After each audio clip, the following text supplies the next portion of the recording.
बात करते हैं देश में लगातार बढ़ रहे कोरोना के मरीजों की संख्या में। शुक्रवार को गुजरात के अहमदाबाद में 20, उत्तर प्रदेश में 4, हरियाणा में 5 और बेंगलुरु में 9 महीने का एक बच्चा कोरोना पॉजिटिव पाया गया है। इस तरह देश में अब तक कोरोना के 312 एक्टिव केसेस हैं, 2 मौतें हो चुकी हैं और उधर दिल्ली सरकार ने कोविड-19 को लेकर एडवाइजरी भी जारी कर दी है। सरकार ने सभी अस्पतालों को कहा है कि बेड, ऑक्सीजन, दवाइयों और वैक्सीन की पूरी व्यवस्था रखे। ये एडवाइजरी ऐसे समय पर जारी की गई है जब पाकिस्तान, चीन, थाईलैंड और सिंगापुर जैसे देशों में कोरोना के मामलों में बढ़ोतरी देखी जा रही है। देश से जुड़ी हुई ये बड़ी अपडेट आपको बता दें, भारत में फिर से कोरोना महामारी लौटती हुई नजर आ रही है। तो इसी बीच मध्य प्रदेश का भी ताजा हाल आपको बता देते हैं। मध्य प्रदेश में भी कोरोना की एंट्री देखी गई है। इंदौर में 2 नए कोरोना पॉजिटिव केसेस सामने आए हैं। एक मरीज की केरल की ट्रैवल हिस्ट्री मिली है और दोनों ही मरीजों को अब आइसोलेट कर दिया गया है। इस साल अब तक 5 कोरोना पॉजिटिव केसेस प्रदेश में सामने आ चुके हैं। अप्रैल में भी मिले थे कोरोना के 3 मरीज और इलाज के दौरान एक मरीज की मौत भी हो गई थी। ये मध्य प्रदेश की आपको मौजूदा स्थिति बता रहे तो वहीं देखिए छत्तीसगढ़ से भी आपको अपडेट दे दे। छत्तीसगढ़ में कोरोना को लेकर अलर्ट जारी कर दिया गया है। स्वास्थ्य मंत्री ने एडवाइजरी जारी की है। कोरोना से घबराने की जरूरत नहीं है, किसी को भी जरूरत नहीं है। प्रदेश में उपचार की पर्याप्त व्यवस्था है। छत्तीसगढ़ में कोरोना से निपटने की पूरी तैयारी है। तो देखिए एक तरफ कोरोना के लगातार बढ़ते हुए केसेस सामने आ गए हैं, देश की बात करें, मध्य प्रदेश की बात करें या छत्तीसगढ़ की बात करें, तो दूसरी तरफ स्वास्थ्य अमला भी अब लगातार एक्टिव मोड में नजर आ रहा है। छत्तीसगढ़ में भी स्वास्थ्य मंत्री ने एडवाइजरी जारी करते हुए यह आश्वासन दिया है कि प्रदेश में उपचार की पर्याप्त व्यवस्था है और छत्तीसगढ़ में कोरोना से निपटने की पूरी तैयारी। आपको सबसे पहले बताते हैं छत्तीसगढ़ के स्वास्थ्य मंत्री श्याम बिहारी जायसवाल ने क्या कहा है। हमने पहले भी राज्य में पूरा बीच में ऐसे कोरोना हो या अन्य ऐसे वायरस जनित रोग हों, हमारे पास पूरे प्रदेश में सभी स्तर पर तैयारियां पूरी हमेशा रहती हैं। हमारे पास बेड आरक्षित रहते हैं, दवाइयां पर्याप्त रहती हैं, मैन पावर हमारे पास पर्याप्त है। हम किसी भी स्थिति से निपटने के लिए तैयार हैं।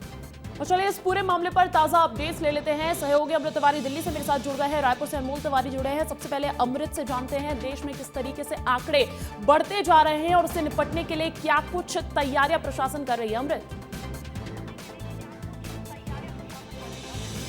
अंजलि देखिए, दिल्ली में जो बात करें, यहाँ पे जो कोविड के मामले सामने हैं वो पिछले 10 दिनों में 23 मामले सामने आए हैं और इनको जो है अलग अलग प्राइवेट लैब में डिटेक्ट किया गया है। दिल्ली सरकार ने इसको लेकर खास तौर पे प्रबंध किया है। लोकनायक जयप्रकाश नारायण अस्पताल में एक तरह से जीनोम सीक्वेंसिंग की जांच के लेकर भी एक टीम गठित कर दी गई है जो इस पूरे मामले में देखेगी कि जो वेरिएंट है वो कितना खतरनाक है। लेकिन जो शुरुआती जाँच में ये बताया गया है कि ये आम फ्लू की तरह ही, इसमें ज़्यादा खतरनाक या घातक नहीं, जैसे कि हमने कोविड 1 और 2 की लहर के दौरान देखा था। तो अभी लेकिन चूंकि इसमें बहुत सारे जांच प्रक्रिया चल रही है, इसीलिए लोकनायक जयप्रकाश नारायण अस्पताल को जो है चिन्हित किया गया है। इसके अलावा तमाम अस्पतालों में पहले से ऑक्सीजन और दूसरे जितने भी जरूरी संसाधन होते हैं कोविड के लिए, वो सारे की सारी चीज़ें पहले से ही तैयार रखी गई हैं कि अगर कोई चीज़ इमरजेंसी जैसी उत्पन्न होती है तो उसका भी सही से सामना किया जा सके। दिल्ली के अलावा आपको बता दें कि यहाँ एनसीआर में, खासतौर पर नोएडा में भी एक मामला सामने आया है। यहाँ 55 वर्षीय बुजुर्ग जो है कोविड से पीड़ित उन्हें पाया गया है और इसी तरह से गाजियाबाद और गुड़गांव, इन तमाम जो दिल्ली के आसपास के इलाके, यहाँ पे कोविड के मामले देखे गए। इसके अलावा राजस्थान से भी एक मामला जो है वो सामने आया है। तो कोविड अब धीरे धीरे जो है वो अपना पैर पसारता जा रहा है, लेकिन जो अभी शुरुआती जो जांच ये पता चल रहा है कि ये घातक नहीं है, लेकिन अभी इसकी जो है पड़ताल चल रही है। बिल्कुल। और दूसरी तरफ हम देखें छत्तीसगढ़ की स्थिति, तो छत्तीसगढ़ की स्थिति क्या है, अनमोल जानकारी दीजिएगा। दूसरी तरफ मुझे ये भी बताइएगा कि सरकार पहले से ही आश्वासन देती हुई नजर आ रही है जनता को कि पर्याप्त इंतजाम है।